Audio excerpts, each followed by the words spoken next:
बाळांनो, याआधी आपण अलंकारांची माहिती वहीत लिहून घेतलेली आहेच. आज आपण त्याचे स्पष्टीकरण पाहूया. भाषेचे अलंकार. अलंकार म्हणजे काय? तर अलंकार म्हणजे दागिने किंवा आभूषणे. ज्याप्रमाणे दागिने घातल्यास आपले शारीरिक सौंदर्य वाढते, त्याचप्रमाणे जशी दागिन्यांमुळे शरीराला शोभा येते. आपण पाहतो लग्नप्रसंगी दागिन्यांनी नटलेली नववधू, तिचे सौंदर्य दागिन्यांमुळे अधिक खुलून आलेले असते. तर त्याचप्रमाणे भाषा अधिक परिणामकारक व सुंदर व्हावी, त्या भाषेचे सौंदर्य वाढावे, आणि म्हणून भाषेला सुद्धा अलंकार चढवले जातात. या भाषेचे सौंदर्य वाढवणाऱ्या गुणधर्मांना भाषिक अलंकार असे म्हटले जाते. भाषिक अलंकाराचे प्रकार. भाषिक अलंकाराचे 2 प्रकार आहेत, शब्दालंकार व अर्थालंकार. पहिले शब्दालंकार. यात शब्दांच्या विशिष्ट वापरामुळे भाषेला सौंदर्य प्राप्त होते. जसे मना चंदनाचे परी त्वा झिजावे, परी अंतरी सजना निववावे. यात तुम्ही पाहिले असेल की काव्याच्या चरणांती शेवटची जी अक्षरे आहेत ती एकसारखी आलेली आहेत आणि त्यामुळे शब्द चमत्कृती झालेली आहे. या अलंकाराच्या प्रकाराला यमक अलंकार असे म्हटले जाते. यमक अलंकार हे शब्दालंकाराचे एक महत्त्वाचे उदाहरण आहे. दुसरे आहे अर्थालंकार. अर्थालंकारात अर्थाच्या चमत्कृतीमुळे भाषेला सौंदर्य प्राप्त होते. शब्द अशा प्रकारे वापरले जातात, त्या शब्दांचा अर्थ अशा प्रकारे त्या ठिकाणी लागतो की ज्यामुळे भाषेला सौंदर्य प्राप्त होते, तर तेथे अर्थालंकार होतो. हे दोन्ही अलंकार, यातील आपल्याला इयत्ता 9वीला अर्थालंकारातील रूपक अलंकार, व्यतिरेक अलंकार, दृष्टांत अलंकार व चेतन गुणोक्ती अलंकार हे अर्थालंकार आपल्याला इयत्ता 9वीला शिकायचे आहेत.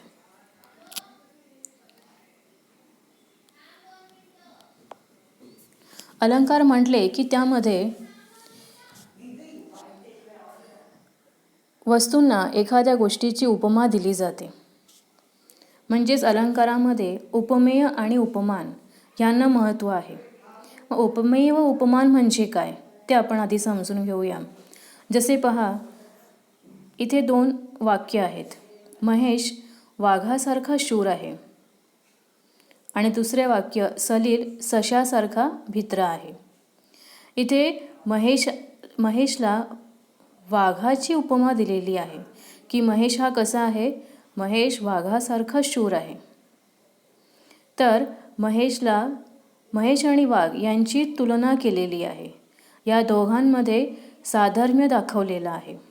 तसेच सलील सशासारखा भित्रा आहे. सलील कोणासारखा भित्रा आहे, तर सशासारखा भित्रा आहे. म्हणजेच सलील आणि ससा यांची तुलना केलेली आहे. म्हणजेच महेशला वाघाची उपमा दिलेली आहे आणि सलीलला सशाची उपमा दिलेली आहे. तर ज्याला उपमा देतात त्यास उपमेय म्हणतात आणि ज्याची उपमा देतात त्यास उपमान असे म्हणतात. जसे महेशला वाघाची उपमा दिलेली आहे, म्हणजेच महेश हे झाले उपमेय, आणि महेशला कोणाची उपमा दिलेली आहे, वाघाची, तर वाघ हे झाले उपमान. तसेच सलील हे झाले उपमेय आणि सलीलला कोणाची उपमा दिलेली आहे, सशाची, म्हणजेच ससा हे झाले उपमान. तर या ठिकाणी उपमेय म्हणजे काय, तर उपमेय म्हणजे ज्याला उपमा देतात त्यास उपमेय असे म्हणतात आणि ज्याची उपमा देतात त्यास उपमान असे म्हणतात.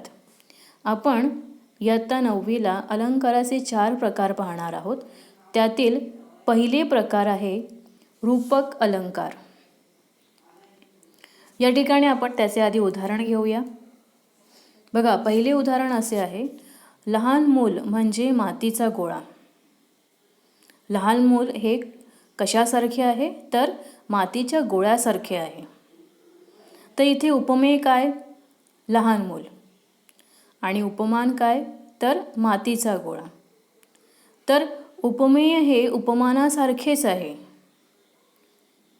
या वाक्यामध्ये आपल्याला असं लक्षात येत आहे की उपमेय हे उपमानच आहे असे या ठिकाणी दिसतंय.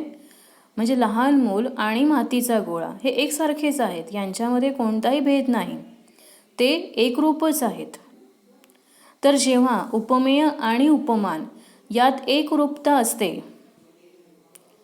असे जेथे वर्णन असते तेथे रूपक अलंकार असतो.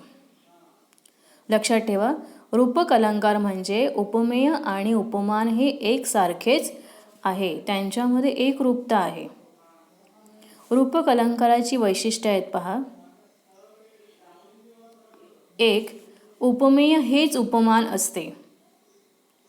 दुसरे, उपमेय व उपमान यात एकरूपता असते, म्हणजे दोन्ही एकसारखेच आहे असे मानले जाते. आणि रूपक अलंकार मध्ये म्हणजे केवळ, प्रत्यक्ष, साक्षात, मूर्तिमंत इत्यादी साधर्म्य दर्शक शब्दांचा वापर केला जातो. आपण आणखीन काही रूपक अलंकाराची उदाहरणे पाहूया. बघा, पहिले उदाहरण आहे, नयन कमल हे उघडीत हलके जागी हो जानकी. नयन कमल म्हणजे कमळासारखे नयन. मग कमळासारखे नयन कोणाचे आहेत? तर जानकीचे आहेत. तर जानकीचे नयन हे उपमेय. आणि जानकीच्या नयनाला कोणाची उपमा दिलेली आहे? तर कमळाची उपमा दिलेली आहे. तर जानकीचे नयन हे कमळासारखे आहेत असे या ठिकाणी म्हटलेले आहे. म्हणजे इथे जानकीचे नयन आणि कमळ हे एकरूपच आहेत असे दर्शविले आहे. दुसरे उदाहरण आहे बघा, उठ पुरुषोत्तमा वाट पाही रमा, दावी मुख चंद्रमा सकळी कांसी. उठ पुरुषोत्तमा, पुरुषोत्तम म्हणजे श्री विष्णू. आणि श्री विष्णूच्या मुखाला चंद्र म्हटलेला आहे. श्री विष्णूच्या मुखाला चंद्राची उपमा दिलेली आहे. म्हणजे श्री विष्णूचे मुख हे चंद्रासारखे आहे असे या ठिकाणी म्हटलेले आहे. म्हणजेच श्री विष्णूचे मुख हे उपमेय आणि चंद्र हे उपमान. आणखीन एक उदाहरण आहे पहा रूपक अलंकाराचे, ते म्हणजे शाळा म्हणजे दुसरी माताच. शाळा ज्या ठिकाणी आपल्याला आपलं भविष्य घडवण्याचं, एक चांगला नागरिक होण्याचं व्यासपीठ, तर ही शाळा म्हणजे दुसरी माताच. तर शाळा हे उपमेय. शाळेला कोणाची उपमा दिलेली आहे? तर मातेची उपमा दिलेली आहे. म्हणजे माता हे उपमान. तर अशा प्रकारे पहा, रूपक अलंकार म्हणजेच ज्या ठिकाणी उपमेय उपमान हे एकसारखेच आहेत, एकरूपच आहेत असे ज्या ठिकाणी वर्णन असते तेथे रूपक अलंकार होतो. त्यानंतर अलंकाराचा दुसरा प्रकार आहे व्यतिरेक अलंकार. या ठिकाणी व्यतिरेकचा अर्थच असा होतो की त्यापेक्षा जास्त, श्रेष्ठ. तर आपण पाहू शकतो बघा की जेव्हा कोणत्याही काव्यात किंवा वाक्यात उपमेय हे उपमानापेक्षा श्रेष्ठ आहे असे जेथे मानले जाते तेथे व्यतिरेक अलंकार होतो. उपमेय हे उपमानापेक्षा श्रेष्ठ. जसं बघा, व्यतिरेक अलंकाराचं वैशिष्ट्यच तेच सांगितलेलं आहे की उपमेय हे उपमानापेक्षा श्रेष्ठ असते. जसे बघा, इथे उदाहरण दिलेलं आहे, अमृताहुनी गोड नाम तुझे देवा. देवाचे नाव हे कोणापेक्षा गोड आहे? अमृतापेक्षा गोड आहे किंवा अमृतापेक्षाही श्रेष्ठ आहे. अमृताहुनी गोड नाम तुझे देवा. परमेश्वराचे नाव हे गोडीच्या बाबतीत अमृतापेक्षाही श्रेष्ठ आहे. तर इथे देवाचे नाव, परमेश्वराचे नाव हे उपमेय आणि परमेश्वराच्या नावाला कोणाची उपमा दिलेली आहे? अमृताची उपमा दिलेली आहे. तर अमृत हे उपमान. तसेच दुसरे उदाहरण आहे पहा. तू माऊलीहून मयाळ, चंद्राहुनी शीतल, पाणियाहुनी पातळ, कल्लोळ प्रेमाचा. तू इथे अर्थ आहे परमेश्वर किंवा गुरु. तर परमेश्वर किंवा गुरु हे कसे आहेत? तर चंद्राहून शीतल आहेत, माऊलीपेक्षा मायाळू आहेत, पाण्यापेक्षाही पातळ आहेत. तर इथे तू म्हणजेच परमेश्वर गुरु हे उपमेय आहे आणि त्यांना कोणाची उपमा दिलेली आहे? चंद्राची उपमा दिलेली आहे, पाण्याची उपमा दिलेली आहे. तर माऊली, चंद्र, पाणी हे उपमान आहेत.